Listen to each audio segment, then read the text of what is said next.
Olá, sejam todos muito bem-vindos ao Investigação Criminal. Eu sou Carla Albuquerque, estou aqui com meu grande parceiro Léo Soares.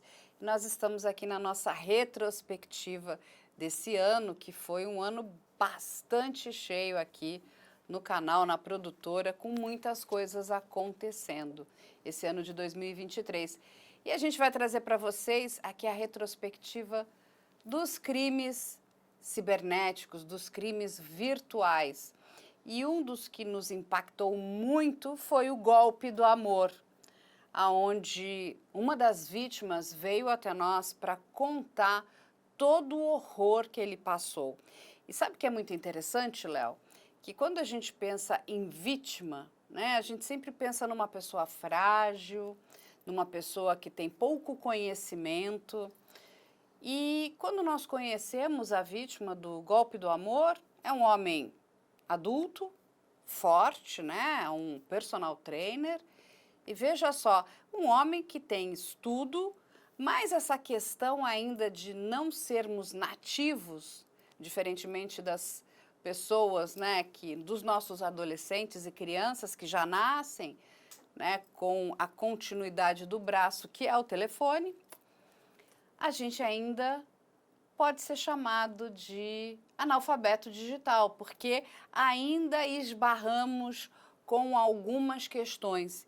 E, infelizmente, as vítimas acabam se colocando muito em perigo. Quando ele veio aqui, ele corajosamente, né, prestando o depoimento dele, ele ajudou muitas outras pessoas. Não foi isso, Léo?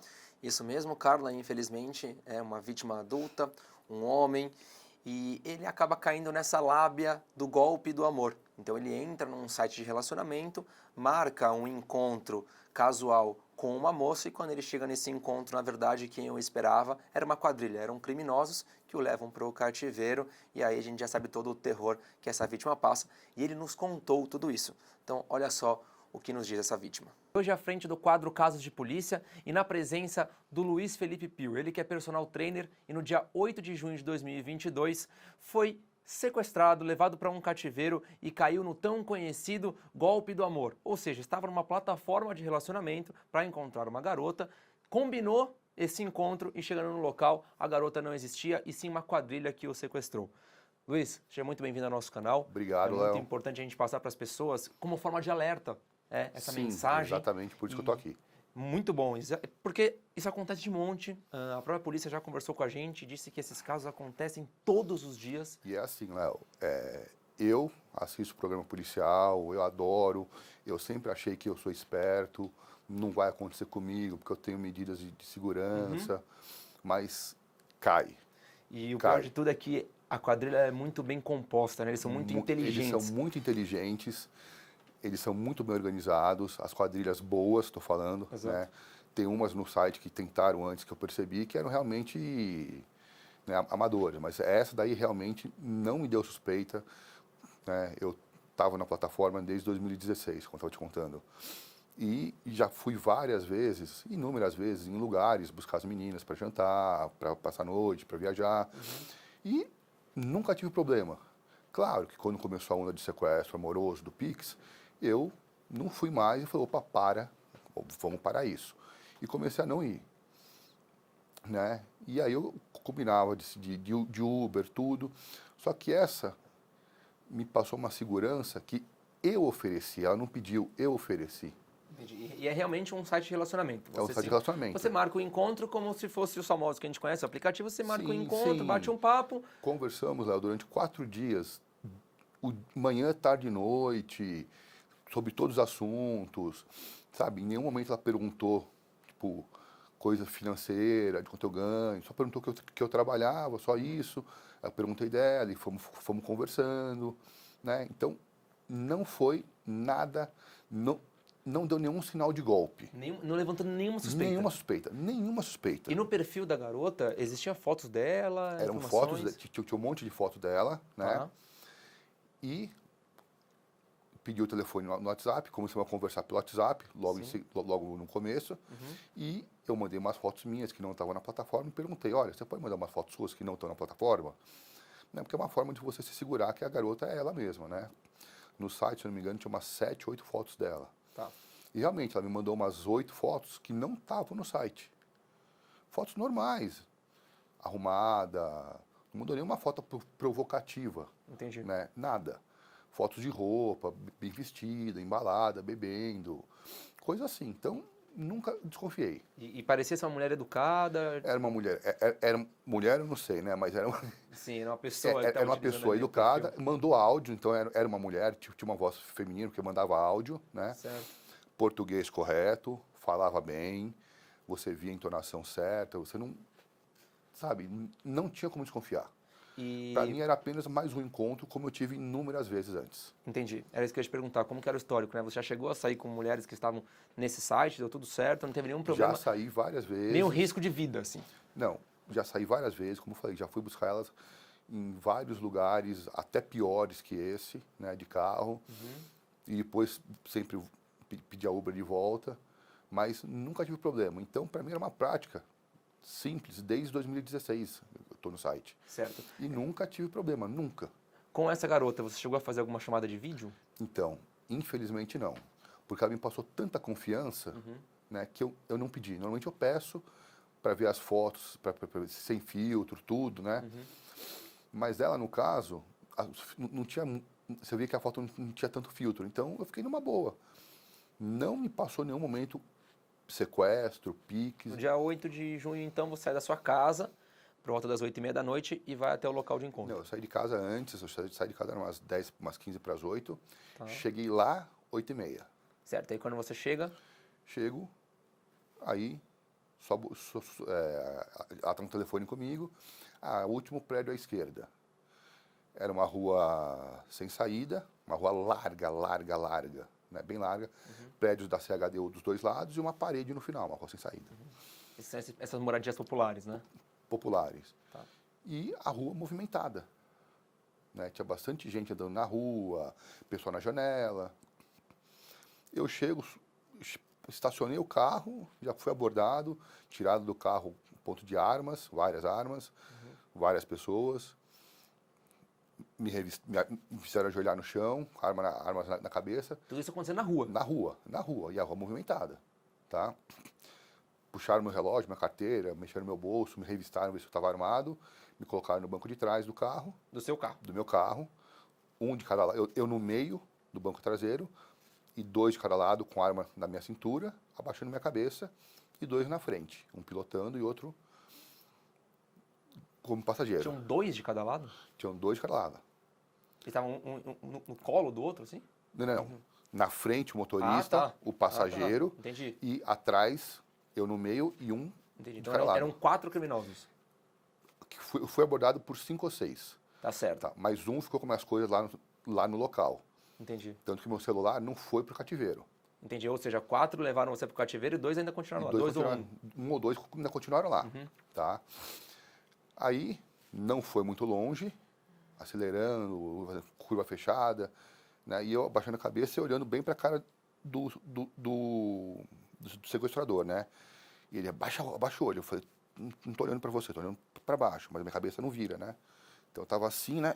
E olhando, né? E todos eles estavam sem capuz, sem máscara, sem nada, livres? Então, tava uma noite fria, né? No momento da abordagem, eles estavam só com moletom, sem máscara, sem nada. Mas nessa hora da abordagem é tão rápido, é uma coisa tão louca que você não consegue raciocinar. Você não enxerga. Não enxerga. Eu no carro, eu comecei a respirar, comecei a tentar me acalmar e a entender o que estava acontecendo comigo. Né? E por eu gostar e ler bastante sobre essas coisas, eu sabia o que eu tinha que fazer. Então eu já falei, bom, já vou cooperar 100%, né? Vou tentar sair dessa vivo. Chego lá, tem 3 caras, né? O chefe da quadrilha sentado assim, com 2 pistolas, uma em cada mão, né? Tinha uns 3 caras te acompanhando e mais 3 caras lá no meio do mato já. Mais 4 no meio do mato. Tá? Aí chegou e falou assim, gordo, a casa caiu pra você, né, meu? Você achou que ia se dar bem, né, mano? Caiu. Falei, calma. Você é policial? Eu falei, não sou. Você é policial, mano. E começaram já a colocar na minha cabeça, você é policial, revista que é polícia, a cara dele é de polícia. Né? Eu, calma, não sou personal, não tem nada a ver. E eles, preocupados, começaram a enfiar dedo no meu ouvido para ver se tinha escuta, me revistaram tudo para ver se tinha algum escudo, porque eles tinham certeza que eu era polícia. E nessa hora eu percebi o desespero deles. Eu vi que eles estavam mais nervosos do que eu. Tá? E aí eu comecei a tentar acalmar eles. A me acalmar e acalmar eles para não ter uma tragédia. Né? Nisso, me amarraram, me sentaram, me amarraram com aquele enforca-gato dessa grossura, pé e mão. Então eu fiquei assim a noite inteira. Né? Isso era por volta das 20h40 da noite.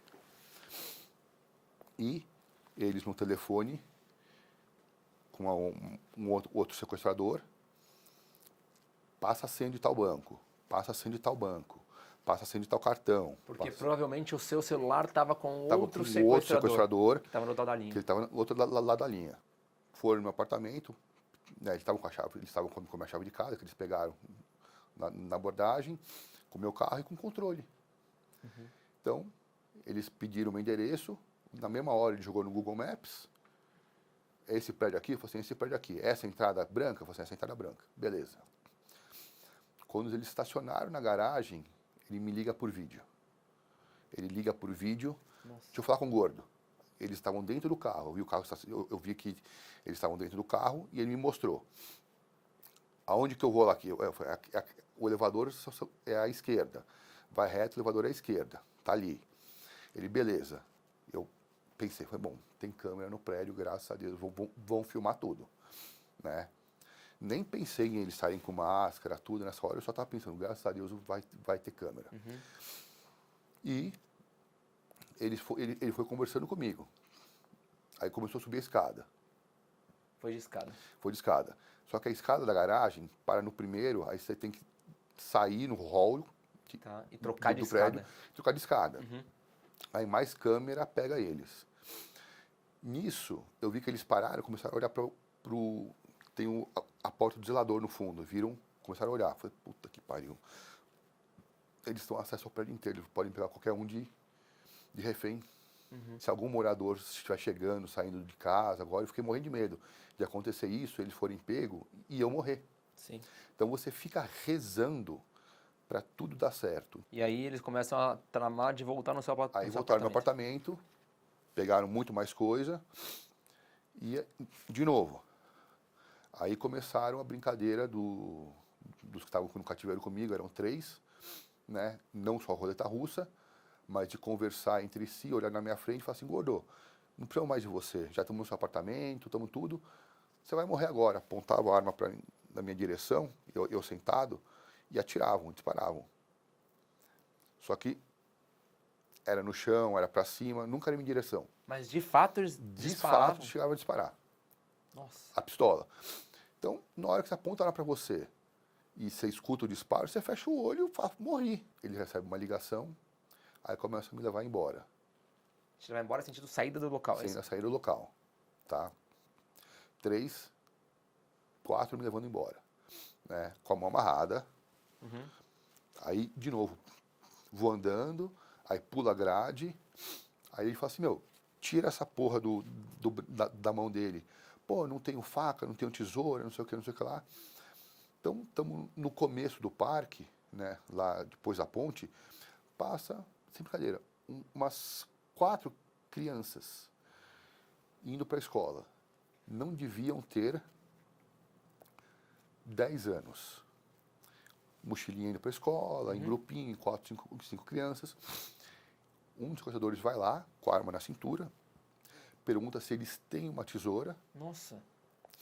A menina falou assim, olha, eu tenho essa daqui. Ele, obrigado. Ô, brigadão, tchau. Aí tentam cortar uma tesoura de escola, de criança, né? De criança, então não cortou. Aí eu falei, não, deixa quieto, que estragou a tesoura da menina. Aí ele falou, menina, estragou sua tesoura. Não tem problema, e foram embora. As crianças aceleraram o passo e foram embora. Aí começaram a me levar assim mesmo, né? Isso no meio da rua já? Isso no meio do parque, Uhum. né? E isso devia ser umas 7 da manhã, umas 7 e pouco da manhã. E 7 passavam 10 outras pessoas em volta? Então, aí que tá. Nisso que a gente estava saindo no corredor do parque, passou 2 senhoras e viram a cena. Eu, 3 caras, né, um bem na frente, mas 3 caras, e eu assim, e começaram a olhar e apontar. Aí os caras, mano, elas estão olhando, eu tô apontando. Corre, corre, corre. Uhum. Aí fizeram eu correr, Nossa. o meu carro já estava na porta do parque. O seu... O meu carro já estava na porta do parque, da saída do parque. Aí foram 3 só. Um dirigindo, um no passageiro, e eu atrás com o outro com a arma na minha cintura. Tá.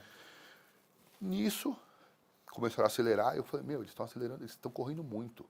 Se passar alguma viatura aqui, puta, vai dar Uhum. Eles e acelerando, pô, num quarteirãozinho assim, eles a 100 por hora, aquelas ruas finas de bairro, de periferia. E eu no carro assim atrás, né? Tá. Toda hora assim. Aí eles começaram a diminuir e falaram, para aqui. Parou, gordo, olha para sua esquerda. Eu olhei, aqui é a estação de trem Jaraguá. Tá? Você vai pegar o trem aqui e ir para sua região, certo, mano? Falei, certo. E eu pensando, como que eu vou fazer isso? Mas tudo bem, falei, certo. Uhum. Olha para sua direita, olhei, tinha uma escadaria. Nós vamos deixar no topo da escadaria, você vai descer essa escadaria, vai pegar o trem e vai fazer o boletim na sua casa. Eu falei, beleza. Eles começaram a acelerar e começaram a... Eu achei que era só ir reto, eles começaram a fazer uns caminhos estranhos. Nisso acendeu a luz do carro, né? O pneu estava murcho, não estava furado, ele murchou. Uhum. Ele perguntou, o que é isso, gordo? O que é isso? Eu olhei e falei assim, em vez de eu falar que estava murcho, eu falei, é que o pneu furou, né? Eu pensei, bom, eles não sabem ler inglês, estava em inglês no carro. Uhum. Eu falei, tá dizendo que o pneu furou. Aí eles começaram, caralho, pô, começaram a brigar entre si. Uhum. Aí eles me deixaram na escadaria e falaram, desce a escadaria aí. Nisso, eu saí do carro, Com a mão amarrada com a mão ainda. amarrada, Uhum. dei 3 passos para baixo, o carro acelerou. Aí eu olhei para cima e estava passando uma mulher. Eu falei, senhora, eu fui sequestrado a noite inteira, acabei de ser solto, liga o 90. Ela, ai moço, tô atrasado pro trabalho. Nisso estava vindo um senhor logo em seguida, mexendo no celular. É óbvio que ele escutou, repeti a frase. Ele guardou o celular, passou do meu lado na escada, falou, ó, tem um postinho de saúde ali, vai lá. Aí eu morrendo de medo de subir de novo e eles estarem lá me esperando, tomar um tiro, eu corri. Mas esse tempo de sair do carro até eu chegar no postinho, não durou 30 segundos, foi muito rápido. Certo. Tá? Aí eu entrei no postinho, no posto de saúde, com a mão assim, falei, fui sequestrado. Nisso, e fui pro balcão. O segurança já veio, me segurou, me acalmou. As enfermeiras já me levaram pro quartinho, me trancaram num quartinho. Calma, calma, calma, você está seguro. O segurança já estava ligando o 190, passei a placa do carro, né? Passei a placa do carro, passei o acontecido. Em poucos minutos estava um sargento da Polícia Militar lá. Uhum. E falou, olha, já achamos o seu carro, calma. Achou o carro? Achou o carro, ele estava estacionado, não muito longe. Fui pro distrito policial, 46 DP. E Luiz, que horas você foi pro seu apartamento? Eu cheguei no meu apartamento, devia ser umas 6 da tarde. E aí a perícia começou a... Até então eu não sabia o que estava acontecendo. Eu quero saber qual é o cenário que você vê quando você entra no seu apartamento, na sua casa. Então, eu cheguei antes da perícia, eu abri a porta para eles, olhei lá, uma bagunça, tudo dentro do móvel, nas gavetas, jogado no chão, jogado no sofá. Quanto você acha que foi o prejuízo? Olha, do banco, o banco ressarciu tudo, tá? Não gosto de falar valor, desculpa. Não, claro, Tá, por favor. não, por mas favor. o banco ressarciu Mas em relação à tudo. sua casa, assim, Então, por isso. O prejuízo que eu tive foi minhas coisas, né? Uhum. Porque, pô, você pega, levaram o videogame do meu filho, casacos meus caros da Ralph Lauren, coisa que eu tinha há 10, 15 anos. Eletrônicos. Né? Eletrônicos, tudo. Levaram uma mala da Louis Vuitton, que minha mãe, era da minha mãe me deu uma mala sacola há muito tempo atrás, quando minha mãe tinha mais dinheiro.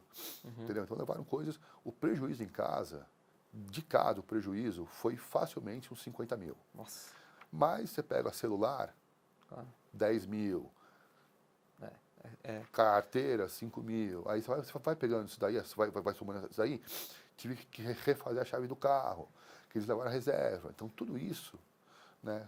Então, o prejuízo que eu tomei mesmo foi uns 80 mil. Certo. E acho que o pior disso tudo é o prejuízo psicológico, né? É isso que eu ia falar. Esse trauma. Eu quero entender como que foi o pós. Como que foi? Então, depois que você retomou a sua vida, 2, 3 dias depois, você tentou se estabelecer, teve que fazer algum primeira tratamento noite, psicológico? Primeira noite, eu dormi que era uma maravilha. Né? Conversei com esse meu aluno, ele me acalmou, e eu tomei meus remédios para dormir, que eu já tomava, e dormi. Acordei no dia seguinte novo. E aí eu comecei a raciocinar. Aí você começa a entender a situação, né? E aí você fala assim, putz, e agora? Aí você começa a conversar com as pessoas. Poxa, mas que bom que não te machucaram. Aí eu virava e falava assim, como não? Eu preferia que ele tivesse me cortado, me desse um tiro. Porque isso cura. O psicológico, eu sempre vou ter. Uma ferida que não cicatriza. Mas que não cicatriza. Hoje, estamos falando meses depois do sequestro, tá? Até que eu me recuperei bem emocionalmente, tá? Porque eu tenho uma espiritualidade, eu rezo, eu tive um suporte da família, dos amigos também, isso é muito importante, né? Não tive vergonha, coisa que a gente, muitos têm vergonha de ter caído num golpe, de ter falado, então as pessoas não falam, fingem que não aconteceu, não querem tocar no assunto. Então eu falava, conversava, não, caí sim, fui trouxa, fui bobo, né? E uma coisa que me confortava é eu ver a polícia trabalhando. Eles prenderam.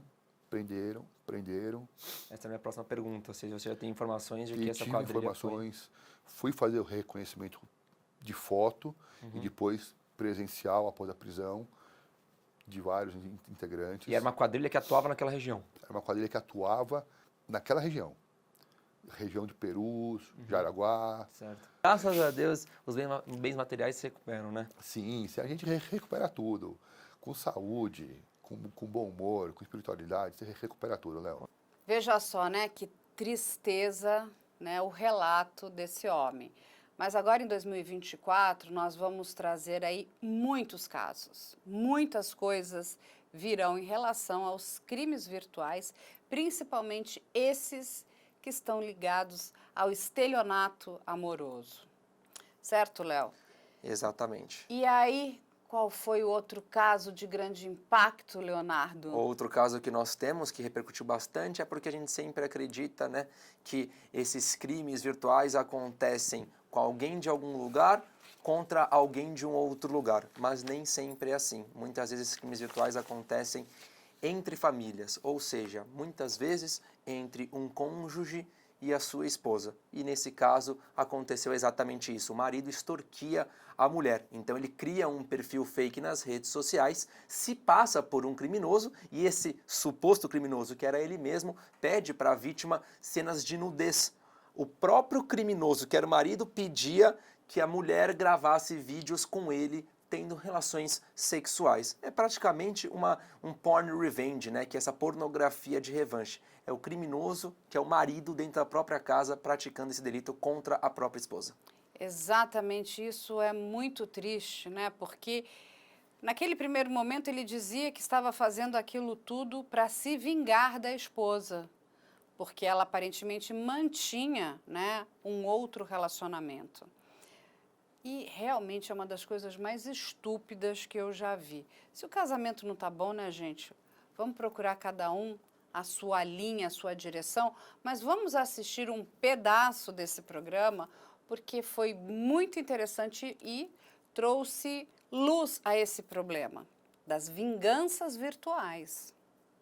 Nós vamos trazer um caso do Paraná. um caso um tanto quanto diferente, vamos colocar assim. Porque é uma mulher, não é isso, doutora, que estava sendo extorquida. Num primeiro momento, um estelionato. Mas eu não vou me adiantar, não. Eu vou deixar que a doutora Raquel Galinatti nos conte essa história e depois a gente vai fazer mais perguntas para ela. Na realidade, é um fato, um crime muito curioso. A mulher, ela estava sendo vítima de extorsão pela internet, por um perfil na internet. E qual era o motivo da extorsão? Ele exigia uma quantia em dinheiro para essa mulher, esse perfil de internet, para que ele não divulgasse nudes e cenas de sexo explícito dela. Parte então do pressuposto que ela já tinha enviado esses nudes e os vídeos para esse perfil. E sexo, quando você fala sexo explícito, era ela estando com alguém ou ela estando ali sozinha na frente da câmera? Muito curioso, Carla. Era ela praticando sexo com o próprio marido.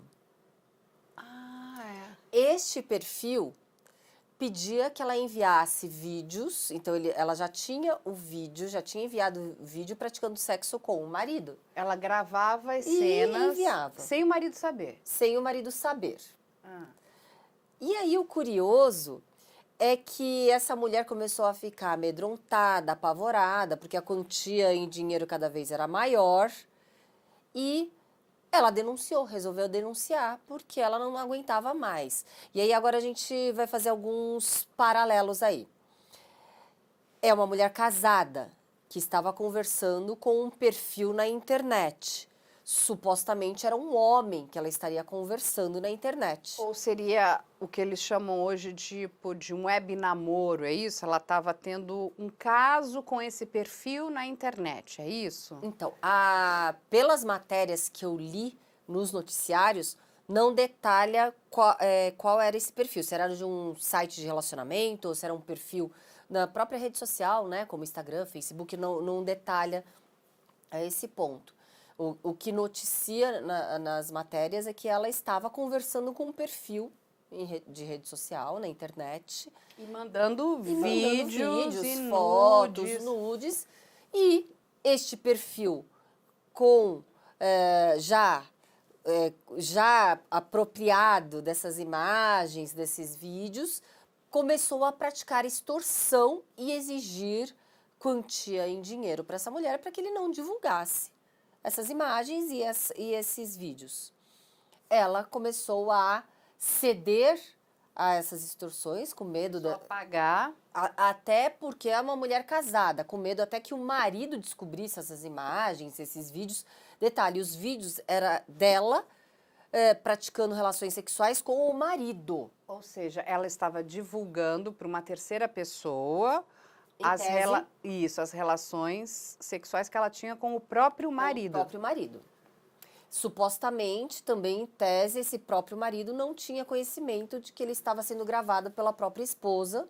Isso no Paraná, e isso é um Paraná. crime cibernético, então ele vai para no cyber, que é o núcleo cybercrime. de crimes cibernéticos do Sim. Paraná. E aí essa mulher vítima foi até a delegacia no Paraná, no estado do Paraná. A Polícia Civil do Paraná muito rapidamente elucidou o crime. E aí vem realmente o fato curioso. A cereja do bolo. Aquele que estava praticando extorsão atrás de um perfil das redes sociais era o próprio marido. O marido da mulher que estava sendo extorquida. Na realidade, ela estava conversando com um perfil. Esse perfil era falso e a pessoa por trás desse perfil falso era o próprio marido. Então, era o próprio marido que exigia nudes, vídeos dela com ele, na realidade. Sim. E uma quantia em dinheiro. Até como essa quantia em dinheiro estava cada vez maior, e ele ameaçava também ela de morte, ameaçava a família dela. No caso, ele se auto-ameaçava, né? Porque ele... Eu vou matar o seu marido, vai matar Sim, ele mesmo. Exatamente. Suicídio, Através né? desse perfil fake, ele passava por uma outra pessoa, conversava com a própria mulher e ela achava que conversava com um terceiro. Na realidade, ela estava conversando com o próprio marido. E que loucura, porque assim, quando você conta, né, ela enviou material, né, dela, fotos, vídeos, enfim, e ele nunca enviou nada dele para ela. Agora, isso se qualifica como estelionato. Não, é extorsão. Por quê? Extorsão? É extorsão porque ele pratica extorsão quando ele exige uma quantia em dinheiro, sob pena de um mal grave e injusto a ser praticado, inclusive ameaças contra a imagem dela, contra a vida dela, a intimidade dela. Então, ele praticava ameaças e exigia de forma realmente criminosa uma quantia em dinheiro. É extorsão literal. Não, nós estamos acostumados, Carla, a falar extorsão mediante sequestro, né? Isso. Você priva a pessoa da liberdade para exigir uma quantia em dinheiro. Ali ele, já em posse das imagens e dos vídeos, ele praticava extorsão. Ele exigia uma quantia em dinheiro com as imagens. Aí deixa eu lhe fazer uma pergunta agora, doutora Raquel. Seguinte, quando a gente fala nesses crimes, a vítima, ela precisa denunciar? Como é isso? Se ela não denuncia, ele vai ser indiciado, não vai ser indiciado, só com a prova visual? Como funciona? Primeiramente, para que a polícia tenha conhecimento que um crime está sendo praticado, a vítima tem que denunciar, ou um terceiro, porque é muito difícil, praticamente impossível, a polícia entrar na esfera privada das pessoas para saber o que está acontecendo em cada situação. E ali é literalmente na esfera privada. Ela estava conversando com uma pessoa em redes sociais e ali, de forma... ela estava sendo extorquida e entregando quantias em dinheiro e imagens e fotos. Mas quando ela descobre que é o marido, ela pode falar, não quero mais continuar com a denúncia? De forma alguma. Não é um crime de ação penal privada, em que depende da representação da vítima ou da anuência da vítima para que esse crime seja processado ou que esse criminoso seja denunciado. A partir do momento em que a polícia ela identifica o autor do crime e, sob posse de toda a materialidade do conjunto probatório, ele será responsabilizado porque é um crime de ação penal pública incondicionada. Eu quero lembrar aqui de um golpe que eu, inclusive, entrevistei a advogada da vítima. Muito triste, essa mulher, uma moradora aqui de Osasco. Ela acreditava que ela estava namorando o Johnny Depp. Aí, assim, e ela pegou todas as economias, porque ela tinha se aposentado, ela recebeu, né, enfim, o fundo de garantia dela, ela tinha o dinheiro que ela, né, tinha reservado para a vida dela, ali já para essa fase de aposentadoria, e ela repassou esse dinheiro para essa pessoa que se impersonava, como se ele fosse o Johnny Depp. E ela acreditava piamente que estava conversando com Johnny Depp. Aí a gente fala assim, né, as pessoas falam assim, nossa, mas que mulher tonta. Eu digo, é uma tristeza quando a gente não tem nem empatia com a vítima, né? O que acontece? É aquela tal história, esses golpistas, esses criminosos, eles fazem toda uma engenharia social para capturar a vítima. Perfeito. Então, ele sabe que é uma mulher que está sozinha, ele sabe que é uma mulher que está precisando de atenção, que está mais carente. E olha como é que ele foi engenhoso. Ele dá esse golpe naquela mesma época em que ele processava a Amber, né? Porque a Amber processou ele, a mulher dele, a ex-mulher. Então, o que acontece? Ele conversava com essa brasileira e dizia que ele precisava do dinheiro porque o dinheiro que ele tinha nos Estados Unidos estava acabando.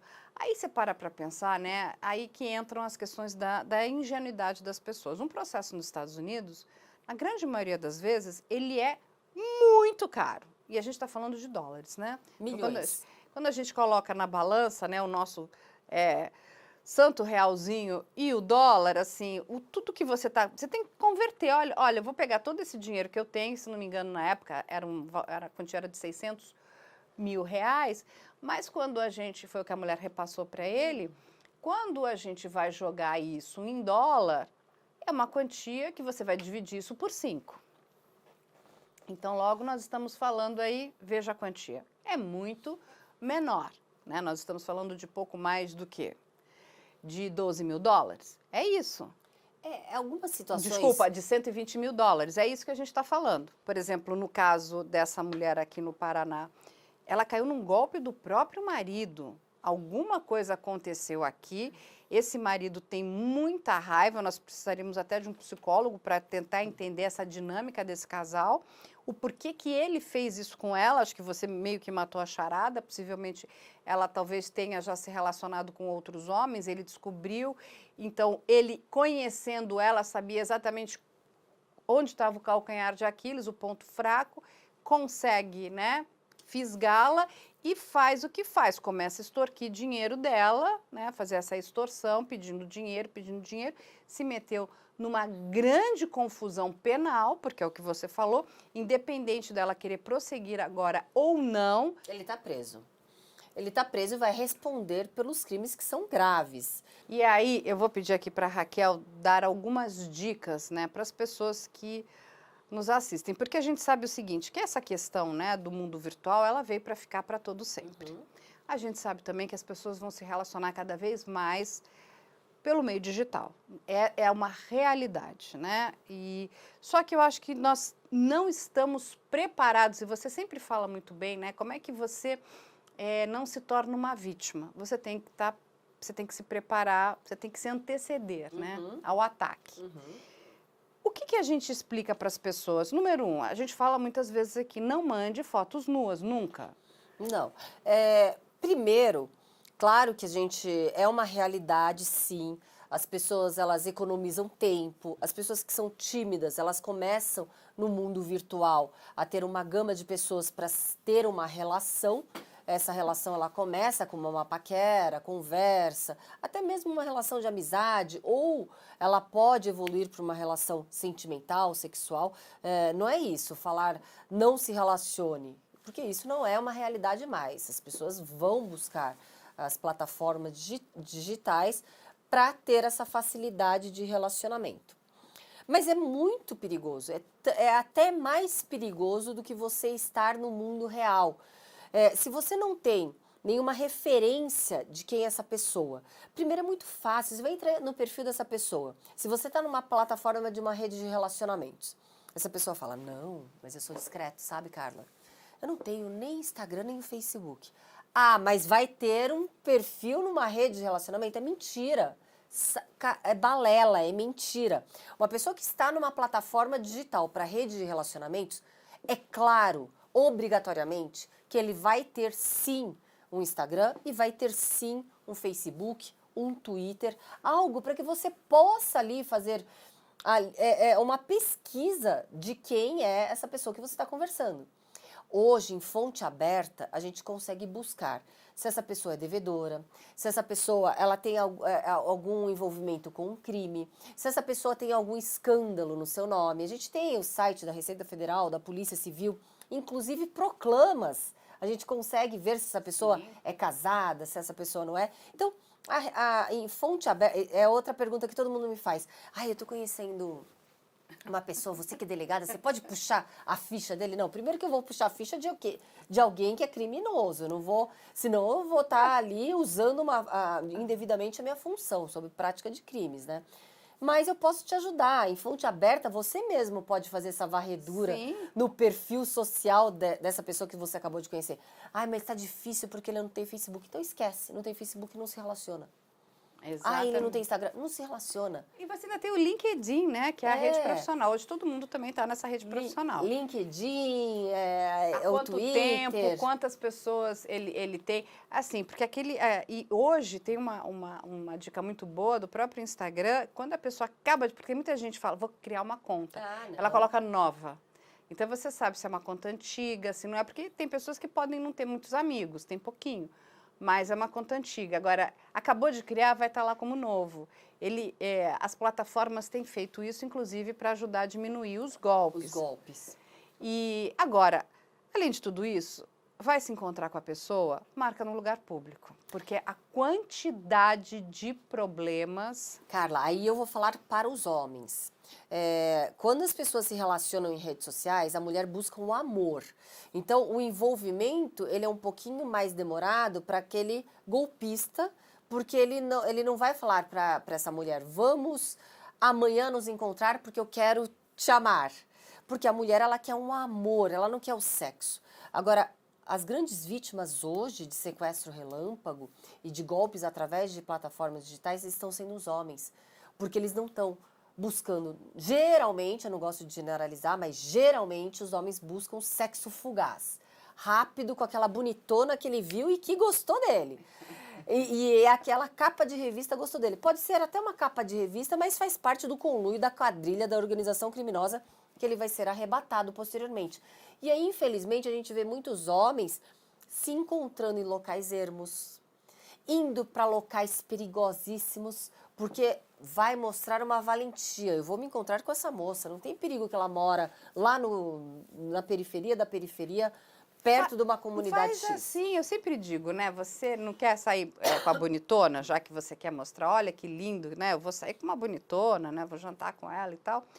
Gente, leva ela no lugar badalado para todo mundo ver que você está com a bonitona. Olha como você é sensacional. Mas mesmo assim tem que ter muito cuidado. Não, mas olha, e aí o seguinte, mas ela vai falar assim, não, mas ela é uma pessoa simples, mora num lugar afastado, paga um Uber para ela, paga um Uber, fala, olha, o Uber vai pegar você na sua casa, vai te levar até esse restaurante tal, vai te levar a esse bar, enfim, e nós vamos nos encontrar lá. Mesmo assim é muito perigoso, porque a tocaia deve estar lá próxima. A quadrilha está lá próxima. Mas se você está num lugar público... Você já diminui em quase 60%, 70% essa situação. Que é mais difícil. Aí você vai estar lá conversando, você vai ver se você está numa situação que é de risco ou não. Porque a gente, né, a pessoa, quando a gente está ao vivo e a cores, já é diferente, né? Você sente que se a pessoa tem um interesse em você ou não, se a pessoa tem só um interesse na sua carteira. Não, sabia, Carla? Não. Às vezes não. Às vezes a pessoa está tão envolvida nela mesma, tão vaidosa daquele troféu que ele conquistou. Mas tem que tomar um cuidado danado. Mas, enfim, para minimizar os riscos, a pessoa tem que se encontrar no lugar público. Não manda a pessoa para sua casa. Ir para um lugar público também não garante 100% a segurança. Não. 100% não. Muitas vezes aquela pessoa que caiu nesse golpe está tão inebriada com ela própria, tão vaidosa dela ter conquistado alguém que está ali naquela frente, que ela não vai visualizar os sinais.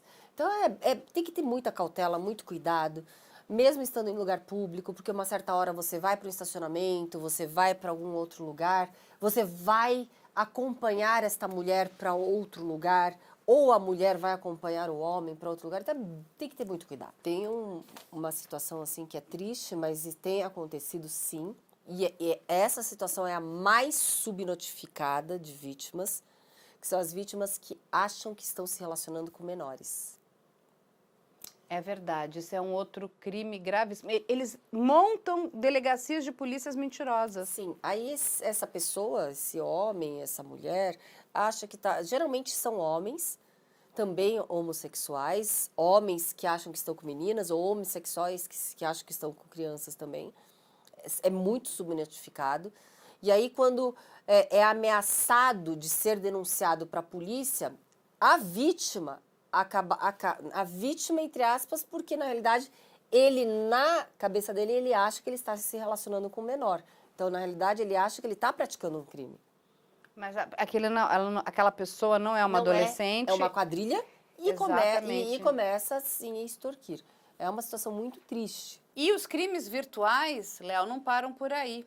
Nós vamos trazer para vocês também um dos casos que abalou bastante aqui 2023, que é o caso dos golpes de estelionato virtual. Os golpes que estão ali usando as bitcoins. Enfim, as pessoas precisam, inclusive, entender mais sobre essas moedas virtuais, porque são muitas, o Bitcoin é uma delas. E a gente vai trazer em especial o Marlon Gonzalez. Esse homem aplicou golpes em muitas pessoas ali naquela região do Distrito Federal. Nós trouxemos aqui dois grandes feras para falar e discutir sobre esse assunto, que são os irmãos Durso. Eles são especialistas na área de crimes cibernéticos. Vamos ouvir o que eles têm para falar. Por favor.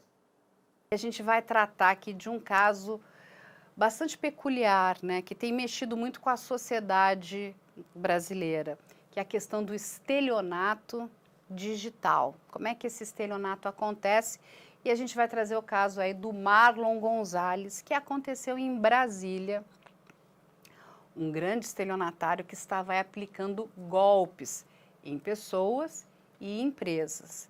Aí eu vou passar aqui para o Flávio, para ele dar um breve apanhado de que caso é esse, Flávio? Carla, primeiro uma satisfação mais uma vez estar aqui falando com você, trazendo informações, principalmente sobre os criptoativos, as criptomoedas, esclarecimentos, para que as pessoas conheçam um pouquinho mais desse mercado que é tão curioso, né, que desperta tanta curiosidade, mas que ao mesmo tempo também é perigoso para quem não conhece suas peculiaridades. É verdade.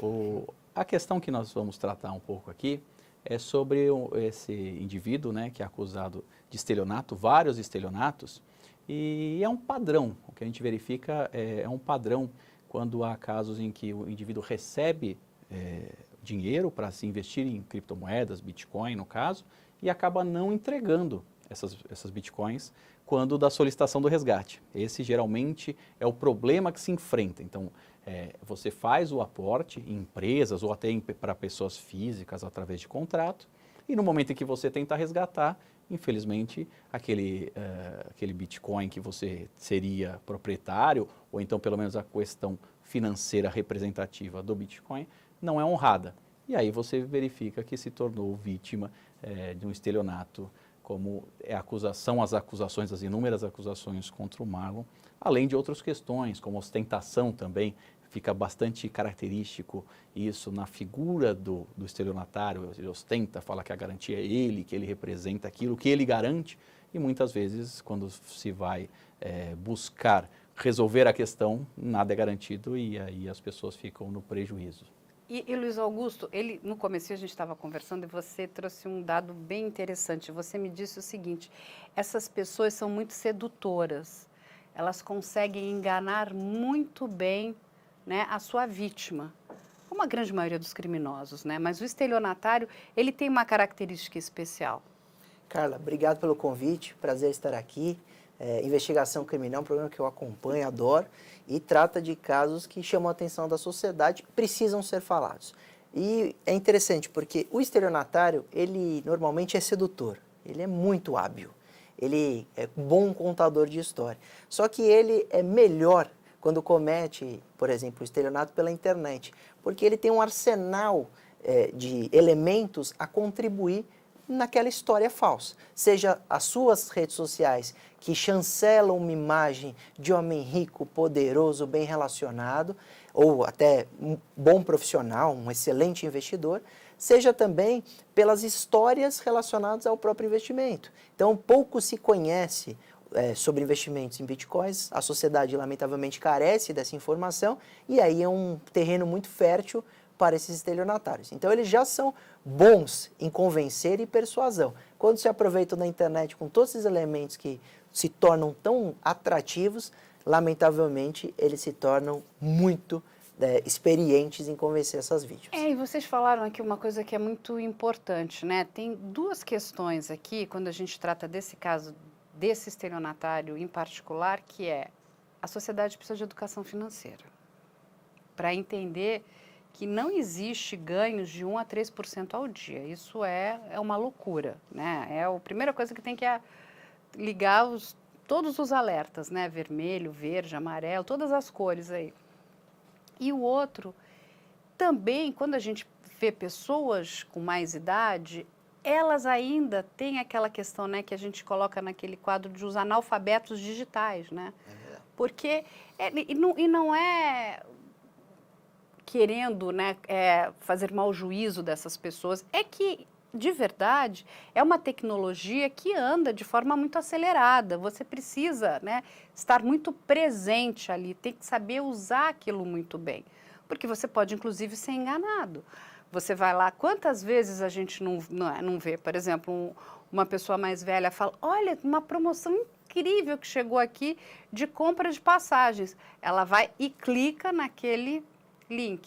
No que ela clicou naquele link é um phishing que está ali para capturar informações, pegar dados daquela pessoa e ela não tem a menor ideia do que acontece. Daqui a pouco o CPF dela está rodando, informações pessoais dela. Não é isso?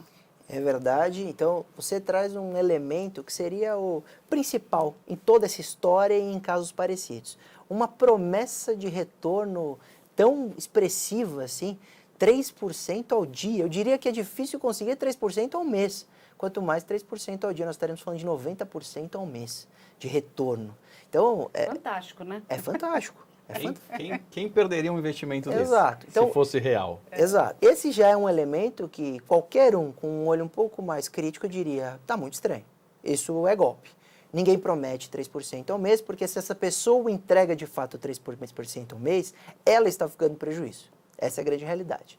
Então, e ninguém quer ficar no prejuízo. Então, só esse elemento já seria bastante importante. A outra questão é que o investimento em cripto, ele é muito variável.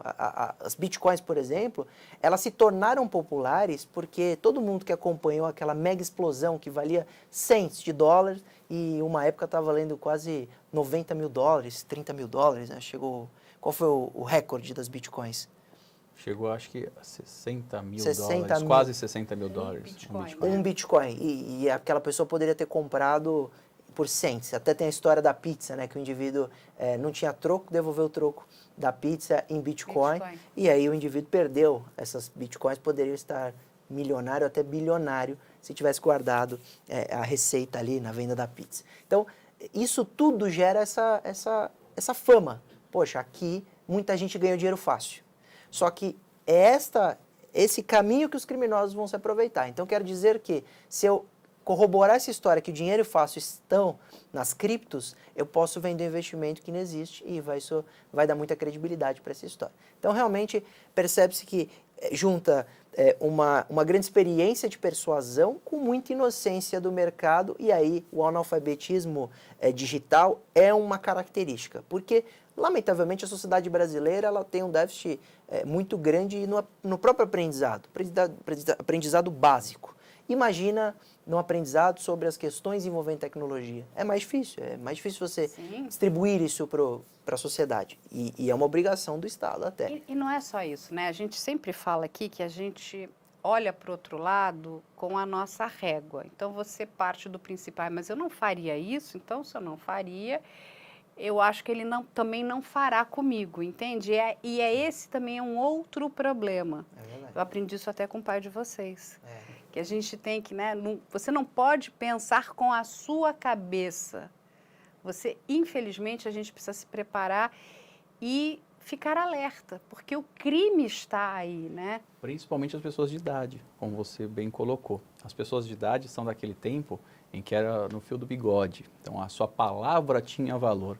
Hoje em dia, as pessoas prometem e não cumprem, assinam e não cumprem. Então, as coisas mudaram. Então, essa questão do analfabetismo digital e também financeiro, econômico, é sério e precisa ser sanado para evitar dar uma base mínima para que as pessoas possam se preparar e evitar cair nesses golpes que muitas vezes são bastante evidentes.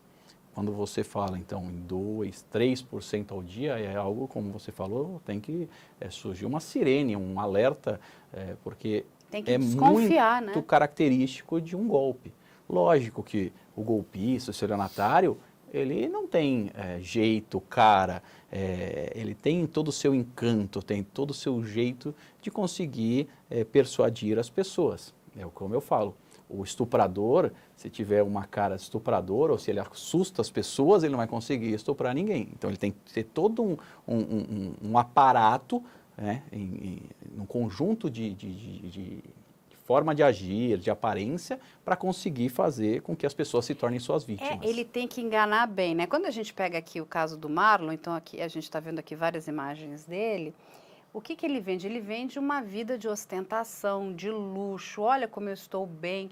Ele viajou para vários países. É lógico que tudo isso com o dinheiro que ele subtraiu das vítimas, né? Então, mais ou menos o golpe ali do golpista do Tinder, né? Só que o golpista do Tinder, ele se impersonava dizendo que ele era filho de um bilionário, né, da indústria do diamante, e que aí começava a namorar uma moça aqui, e ele dizia que estava sendo perseguido, que estavam atrás do pai dele por conta da questão do crime que envolve o mercado de diamantes.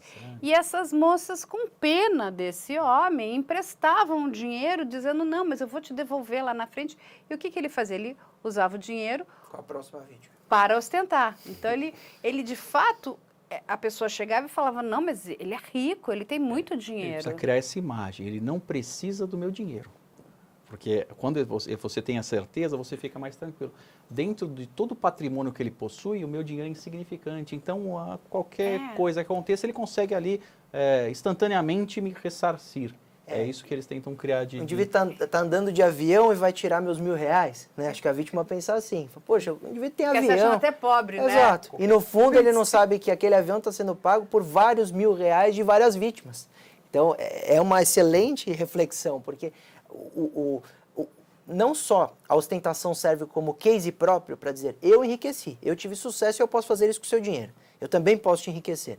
Como uma venda de produto, um case ali, mas também como o garantidor. Eu não preciso do seu dinheiro. Você pode investir comigo e eu tenho tudo isso. Vamos voltar aqui para o Marlon, porque acho que ele tem uma personalidade... Eu acho que esse rapaz, ele precisa ser estudado. Primeiro porque nós estamos falando de uma pessoa com menos de 30 anos. Ele é muito novo, né? E aplica golpes um tanto quanto... elaborados, né? Ele é bom no golpe porque ele colocou gente que não é pequena, não. Ele enganou uma empresa chinesa. Ele envolve os melhores amigos dele. Ele colocou esse melhor amigo, como a gente viu, ele quase foi preso em Hong Kong. Quer dizer, ele beira ali, né, que a gente não tem aqui o perfil psicológico dele, mas ele beira um pouco até a psicopatia, não tem empatia nenhuma. Né? Você imagina colocar o seu amigo numa linha de fogo na China, é que a própria empresa que sofreu o golpe entendeu que esse rapaz não sabia de nada, ele também era vítima do Marlon. Mas ele vai mais fundo, ele ameaça o advogado. Ele ameaça e diz o seguinte, ele vai até a delegacia e diz que o advogado tinha tentado bater nele. Então, ele faz falsas acusações de crime. Esse advogado teve que, né, pegar as câmeras de dentro do escritório para dizer, olha, eu nunca encostei um dedo nele, né? Provar com as herbes de celular que ele não estava no lugar onde o Marlon falou que ele estava. Veja que ele é uma cabeça um tanto quanto... Ele tem uma maturidade criminal, que não é da gente não considerar isso. Ele ameaça as vítimas, ele diz que ele lava dinheiro para organizações criminosas, que ele vende armas para o Estado Islâmico. Eu aqui do meu lado como jornalista acho o roteiro dele péssimo, porque é tão megalomaníaco, né? Até o crime, né? Ele já vai... Um homem, né, que tem... Você olha para ele, fala, filho, você está mexendo com fogo. Você vai dizer que você está lavando dinheiro para organização criminosa? As organizações criminosas, elas também não querem seu nome envolvido com aquilo que elas não fizeram. Aí você ainda vai atrás de uma que sabe que é horrorosa, diz que vende armas. Ou seja, ele mesmo afirma que pratica crimes, porque lavar dinheiro para organização criminosa é crime, não é? Claro. Vender armas para o Estado Islâmico é crime, não é? Sim. Entende? Aí eu pergunto para vocês, como esse rapaz continua solto? Ele aplicou golpe em um monte de pessoas. Ele ameaça o delegado do caso, ele ameaça advogados. Ele inventa histórias que apanhou, que isso, faz denunciação caluniosa. Ele não é uma pessoa assim, olha, nossa, coitadinho, ele é uma vítima, né? Está sendo perseguido por um delegado. Não, ele é perigoso. Ou eu estou errada?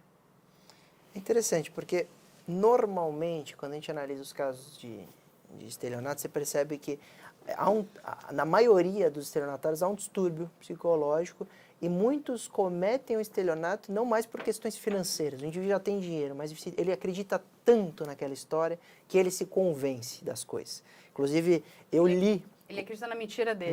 Eu li o livro do Marcelo Vips, né, que foi um grande estelionatário também, e ele conta que chegou um momento em que ele fazia por diversão. Aí você percebe um distúrbio, normalmente, desses autores que se tornam, de fato, psicopatas, egocentristas e etc.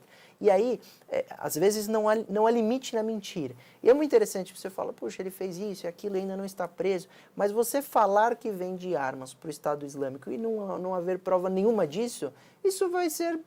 No máximo, você é um maluco mentiroso. Exato, vai ter pouquíssima importância jurídica. Porque se não é Entendi. verdade, isso é descartado. Agora, alguns elementos que você traz, por exemplo, envolvendo autoridade policial, ameaçando vítima, isso com certeza vai ser analisado em fase processual, até na fase do inquérito. Isso poderia resultar numa questão jurídica e muitas vezes ser até objeto de uma prisão. Mas me parece que isso ainda está numa fase muito inicial de apuração dessas questões e por isso a gente consegue ver ainda as fotos no Instagram, a ostentação e tudo mais. Ainda não se separou o que é brincadeira, bobagem ou até análises absurdas e totalmente fora da realidade, né, falas nesse sentido, e o que de fato é importante para o caso em si. Porque nós estamos falando de uma fraude enorme envolvendo $600 mil e outras vítimas Várias vítimas. que precisa de fato da reação policial. Mas, Carla, nesse caso, eu quero colocar um outro trecho para falar dos playboys das bitcoins, que é o do Dr. Sérgio Balter, delegado de polícia, que investigou esse caso e, inclusive, fez um trabalho fantástico e conseguiu trazer a elucidação. Nos contar quem é o Marlon e como funcionaram essas investigações para chegar até esse rapaz de 23 anos que ficou conhecido como Playboy das Bitcoins. Coloca pra gente, por favor. Ele tinha 2 golpes, até onde eu cheguei na investigação da 17ª e depois eu descobri um terceiro. O primeiro golpe do Marlon era um falso robô. Ele tinha um robô que ele dizia que ele tinha criado. Esse robô, ele analisaria o comportamento dos seres humanos dentro da Bolsa de Valores e, a partir da análise do comportamento humano na Bolsa de Valores, você poderia investir dinheiro com ele, que o risco seria zero de perda. E quem conhece a Bolsa de Valores sabe que se acontecer algo no Japão agora, ou se acontecer algo na China, dependendo do fuso horário, já afeta a abertura da Bolsa. E são eventos que, às vezes, fogem do controle. Do controle ou da previsão do ser humano. Então, o Marlon vendia um robô, eu lembro que era por cores, né? Tinha robô black, robô red, e aí ele vendia esses robôs alegando que a pessoa poderia investir com ele e daria prejuízo zero. Então, e ele dava garantias, doutor Sérgio? É o de sempre. É o que está na história do Brasil, vamos colocar do Brasil recente, de 4 ou 5 anos para cá, desde que o Instagram, eu sempre falo isso nas minhas entrevistas, o Instagram não filtra tais postagens. O que eu coloco para o programa, para os nossos telespectadores, é a vida de luxo que certas pessoas ostentam, restaurantes caros, carros importados, viagens pelo mundo todo, em lugares paradisíacos. Alguém sempre vai perguntar como aquela pessoa ganha a vida. Aí ela vai falar, olha, invista comigo, que eu te dou um retorno maior do que qualquer outro. Então, assim, a história recente do Brasil e até do mundo, se nós pegarmos alguns seriados, alguns filmes documentais, nós vemos que é o mesmo tipo de golpe. Todo mundo quer vida fácil. Nós brincamos, né? Nós brincamos, né? Quando o teu golpe da OLX é torpeza trilateral. No golpe da OLX é torpeza trilateral. Que tem o estelionatário, o vendedor e o comprador. E todo mundo quer ganhar. Então a gente fala torpeza trilateral. inventaram isso no plantão da polícia. Mas as pessoas também crescem o olho. Sim. E muitas pessoas que são lesadas, elas acabam, por falta de orientação jurídica, deixando de comparecer na delegacia. E eu falo algo que mudou muito, foram muitas entrevistas que eu dei sobre o caso, muitas postagens, muitas lives que eu participei sobre o assunto. À época que eu investiguei o Marlon, a legislação precisava mudar, e mudou. Inclusive, o estelionato com criptoativo foi inserido no Código Penal. Então, ao longo dos anos, nós tivemos uma mudança em relação ao que temos de normas do direito penal e processual penal em relação ao estelionato praticado por pessoas como o Marlon. Houve uma mudança para se combater o crime de estelionato. E eu falo com todas as letras. Hoje, o estelionato é o crime do momento. Se todo criminoso soubesse o quanto o estelionato é trabalhoso para o policial investigar, o sujeito migrava do tráfico para o estelionato, assim, facilmente. Pois é. Mas o ano não para por aí. Na verdade, nós temos um caso que nós acabamos mergulhando no começo de 2023. É o caso que envolve a plataforma de comunicação, a plataforma digital chamada Discord. Os crimes que encontramos no universo dessa plataforma, dentro das panelas, que são servidores, mas panela é o termo que os agressores usam, são horríveis. Eu particularmente posso dizer que virei PhD em Discord.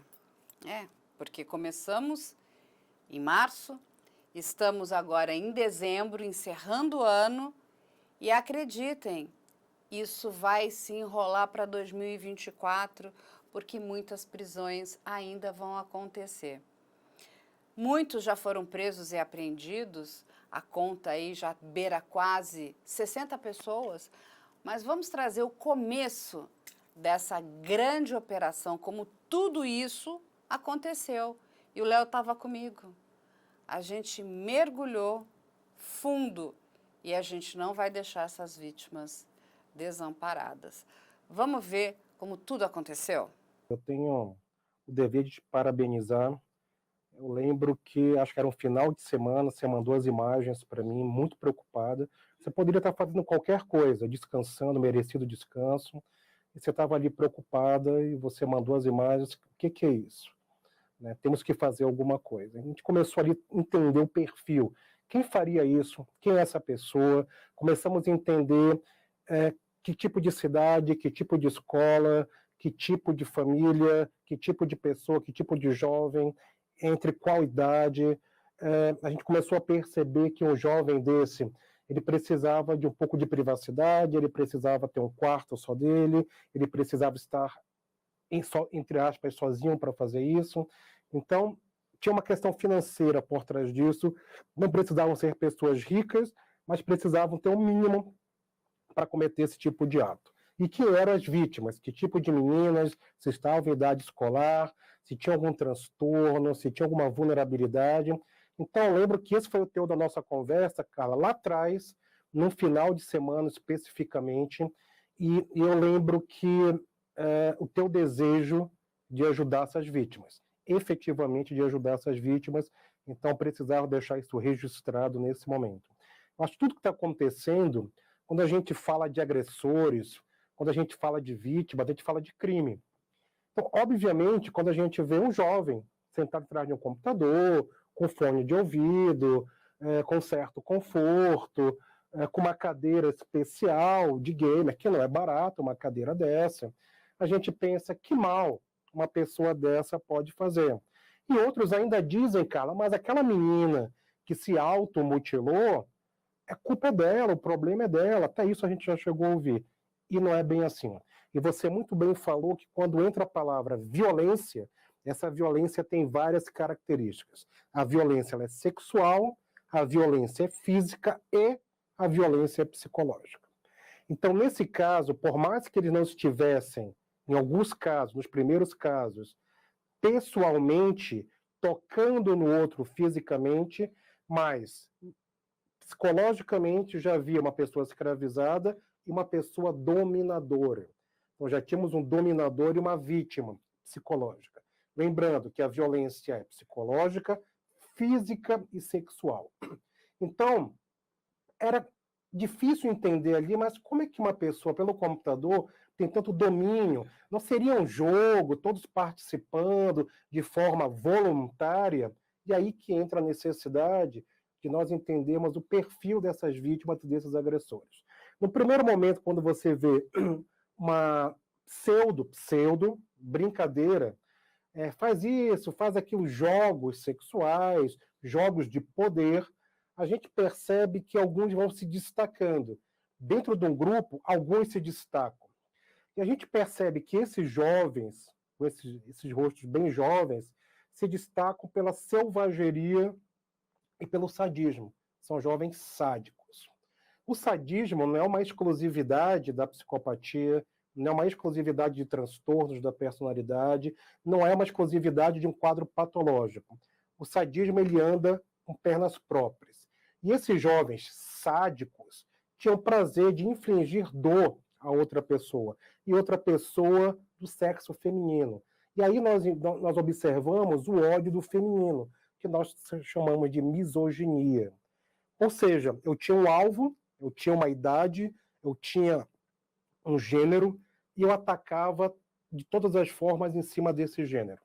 Do outro lado, nós percebemos que nós falamos com muitas vítimas também, entraram em contato com todos nós, principalmente com você, Carla, e nós percebemos que essas vítimas muitas vezes eram meninas que já eram vítimas de violência, eram meninas que muitas vezes não estavam com pai e mãe perto, eram meninas que já tinham quadro de tentativa de suicídio, que já tinham quadro de depressão, já tinham quadro de estresse pós-traumático por outros fatos da vida, ou seja, eram vítimas perfeitas para esse tipo de agressor. Então aqui a gente chama isso de sincronicidade do mal. Então houve uma sincronicidade, um encontro perverso entre vítimas e agressores. Nesse momento, a gente começa a fazer uma leitura dentro da criminologia de um novo perfil de agressor e de um novo perfil de vítima. Aqui nós temos jovens que têm computador, que são sádicos, que não estão efetivamente, no primeiro momento, tocando na vítima, mas estão produzindo uma dor absurda.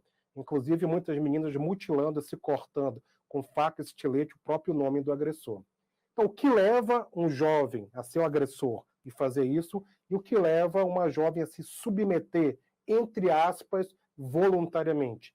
Voluntariamente, entre muitas aspas, porque ela está dominada psicologicamente, por isso a violência psicológica. E o grande problema aqui, a todos que nos assistem, é que isso não vai parar. A boa notícia é que esses jovens aqui que estão rindo agora, que perpetraram tanta dor em cima de tantas jovens, estão presos hoje. Estão presos, é verdade. E isso começa, esse movimento aqui com a Carla Albuquerque. Claro, a polícia entra em ação, o Ministério Público entra em ação, não só a Polícia Civil, mas a Polícia Federal também entra em ação aqui, porque são vários estados da federação que têm esses membros, esses agressores. A polícia está agindo. Mas nós não podemos também imaginar que, em função dessas prisões, isso vai acabar. E aqui entra uma outra necessidade de denunciar quem está fazendo isso. Então, todos vocês que têm acesso a essa rede, que têm acesso por outros meios e sabem que tem jovens sendo vítimas e agressores dentro desse planejamento perverso, denunciem. Observem que esse nível de agressão e o nível de contato que eles têm deságua, inclusive, na violência no ambiente escolar, em ataques em escolas também. Grupos extremistas radicais, neonazistas também, grupos de indivíduos sádicos. Então, observem o perfil dessas pessoas que se aproximam. E aqui, a nossa obrigação não é dar um psicodiagnóstico para esses agressores. Ao contrário, aqui a nossa obrigação é entender que nasce uma nova modalidade de crime e que esse crime tem um perfil comportamental muito específico. que é o agressor de redes sociais, que é o sádico das redes sociais. Ou seja, temos que entender esse novo fenômeno e a gente só pode fazer isso entendendo, entrevistando e perguntando para um jovem desse qual foi o teu processo decisório, por que você fez isso. Mas aí, Bruno, a gente tem um dado que é muito triste, porque essas pessoas elas estão viciadas em violência. Não é isso, Bruno? O que a gente ouviu é de arrepiar. Desde que a gente começou a trabalhar nessa pauta ali na segunda quinzena de março, foram meses muito intensos, assim, a gente presenciou e a gente conversou com muitos agressores, a gente conversou com muitas vítimas e é assustador, assim, a gente chegou a ouvir essa expressão, estou viciado em violência, e até a gente estava conversando antes aqui com o professor e a gente falou dessa dificuldade, porque assim, essas meninas estão dentro de uma situação dessa e não é simples para elas simplesmente apagar e sair de um aplicativo desse, se desassociar desse tipo de agressor, porque também existe esse componente, né, como se fosse um vício mesmo, né, professor? Exato. E elas são ameaçadas também. Elas são ameaçadas de fotos serem vazadas, eles ameaçam a família, o pai, mãe, eles ameaçam pegar o CPF, identidade, e fazer empréstimos com isso. Eles fazem várias ameaças. Aí você se pergunta, mas não é mais fácil denunciar? Depende do perfil da pessoa, depende do perfil da vítima. Nesse caso, esses agressores, muitos deles acreditem, não se veem como agressores. Como muitos estupradores não se veem como estupradores e passam essa responsabilidade para a vítima, que ela o seduziu. É o que a gente chama de erro cognitivo. Então, muitos desses indivíduos, desses jovens, têm erro cognitivo também. E a vítima também, Bruno. Ela vai ter. Por isso que ela se permite, e esse se permite entre muitas aspas, porque ela já está sobre correntes desse agressor psicológico, ela não consegue sair disso. E ela é uma vítima num dia, no segundo dia, no terceiro dia, e ela não consegue sair, ela tem medo de denunciar porque ela está ameaçada. Você observa, por exemplo, vítimas de maus tratos e crimes sexuais que eram vítimas na infância e adolescente e só têm coragem de falar isso na vida adulta. Então não é incomum que essas vítimas prolonguem esse sofrimento para tentar abrandar a ira do seu agressor, do seu algoz, para depois se ver livre disso. Obviamente, o tipo de agressores que temos aqui, esses jovens sádicos, eles conseguem infringir uma dor de automutilação, de sofrimento absurdo nessas meninas. Inclusive, observem que esses indivíduos, além de produzir que essas meninas se automutilem, eles maltratam animais, eles maltratam outras pessoas e houve uma evolução. E, Carla, nós falamos isso no primeiro programa que nós fizemos, eu e você, sobre esse caso. A gente dizia, isso vai evoluir.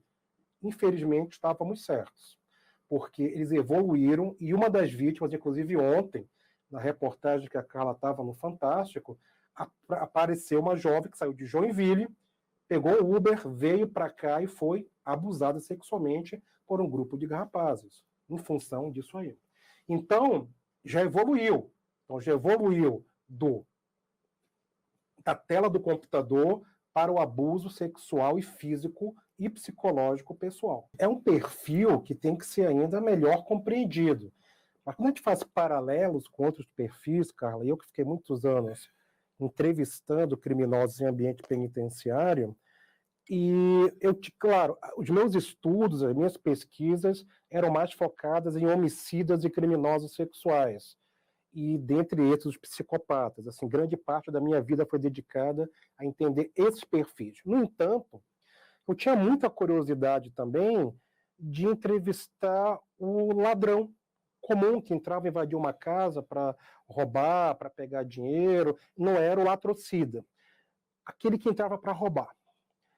E eu queria saber, mas você entrava, durante a minha entrevista, eu fazia questão de perguntar, mas você entrava com a certeza que você ia sair, não ia ser preso? Sim. E à medida que eu ia entrevistando essas pessoas, realmente eles não estavam mentindo. Havia uma crença disfuncional, uma crença criminosa, desprovida de valores morais, de que eles iriam conseguir entrar roubar, sair e que estava tudo bem. Então, quando você percebe um bandido falando isso, e quando você vê os novos bandidos aqui dizendo que não serão presos, é muito comum. Eles realmente acreditam que nada vai acontecer com eles. Então, eles dão cotoco, eles estão fumando, eles estão usando droga, eles estão na segurança do lar, e realmente, efetivamente e genuinamente, eles acreditam que nada vai acontecer com eles. E mais, muitos nem se identificam ou se qualificam como criminosos. Eles estão ali exercendo um livre direito, um jogo, estão ali com pessoas que querem participar daquela brincadeira. Mas já foi demonstrado amplamente aqui que não é brincadeira, que há sofrimento, que há crime e que há um ritual sádico por parte deles. Observem que o Discord tem milhares de pessoas e, de alguma maneira, alguns estão se destacando, estão em alto relevo por terem esse perfil. E algumas vítimas se destacam também.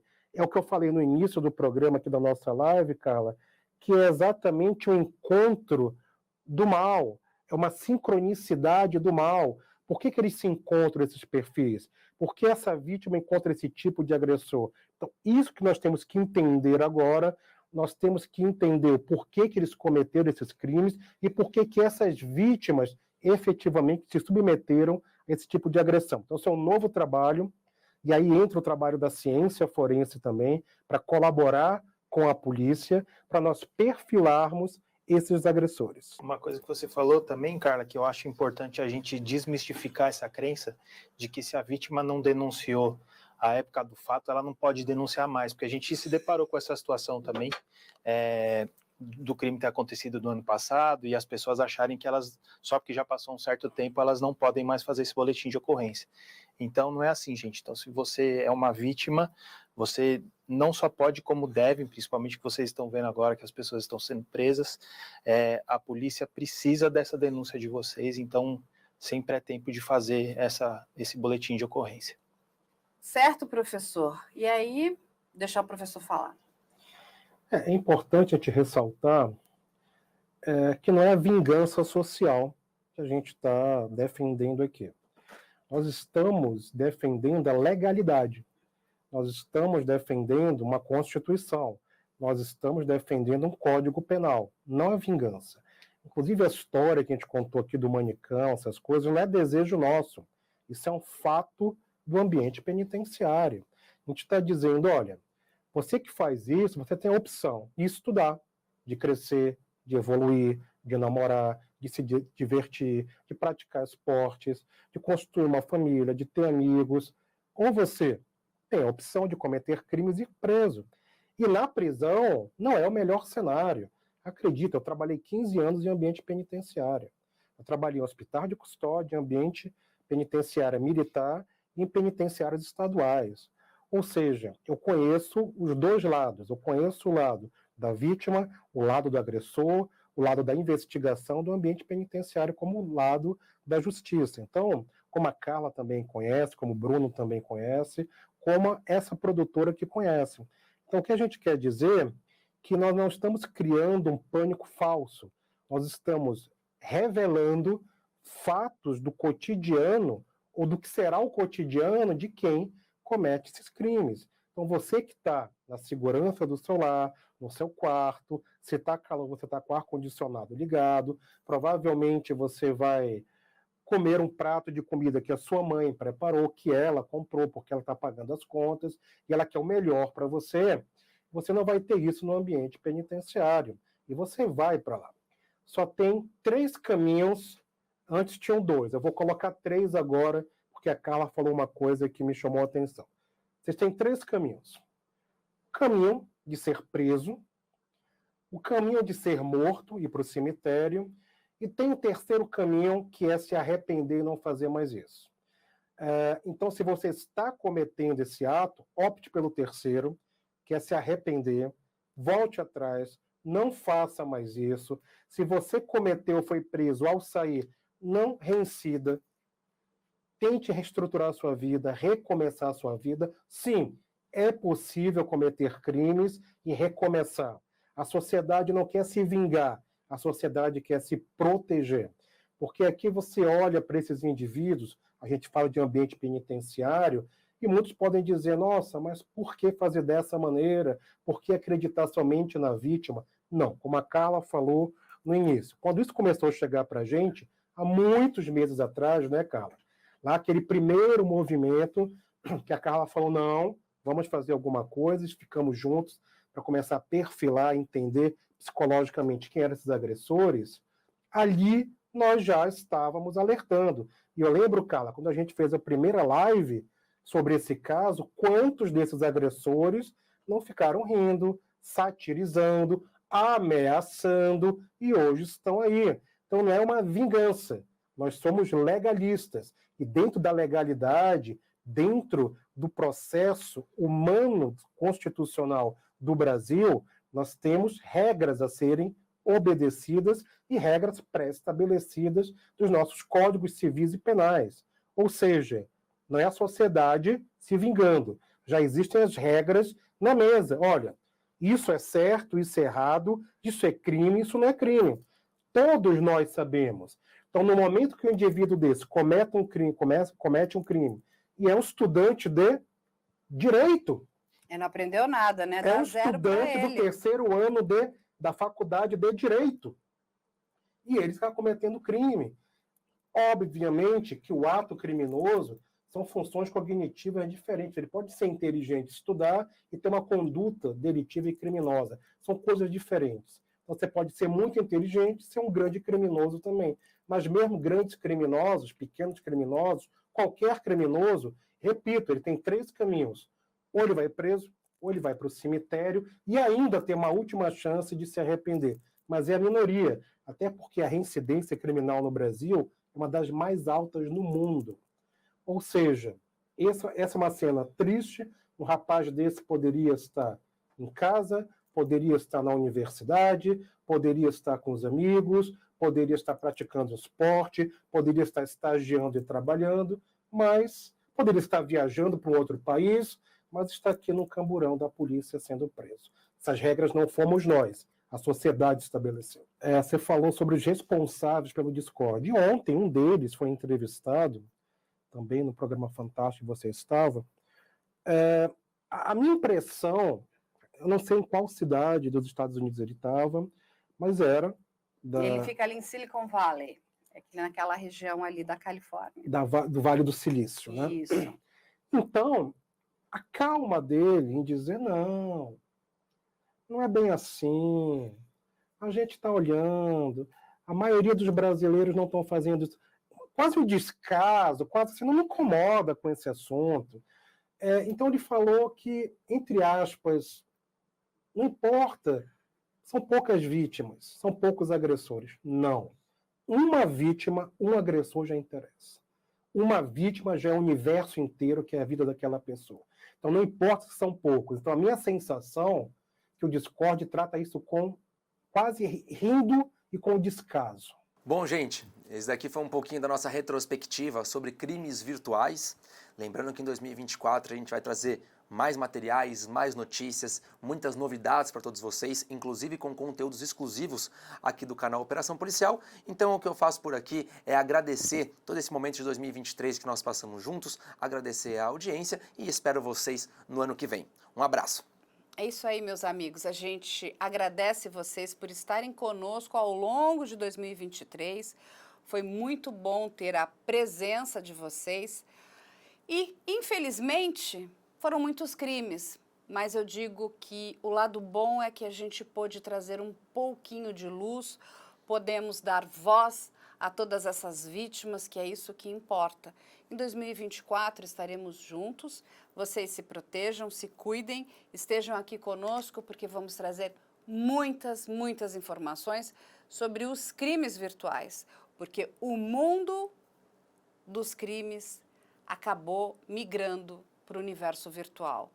E a gente deixa aqui um último recado, que é a importância da regulamentação dessas plataformas digitais, porque ali não pode continuar sendo a terra de ninguém. Gente, um feliz 2024 para a gente e nos encontramos aí logo em janeiro.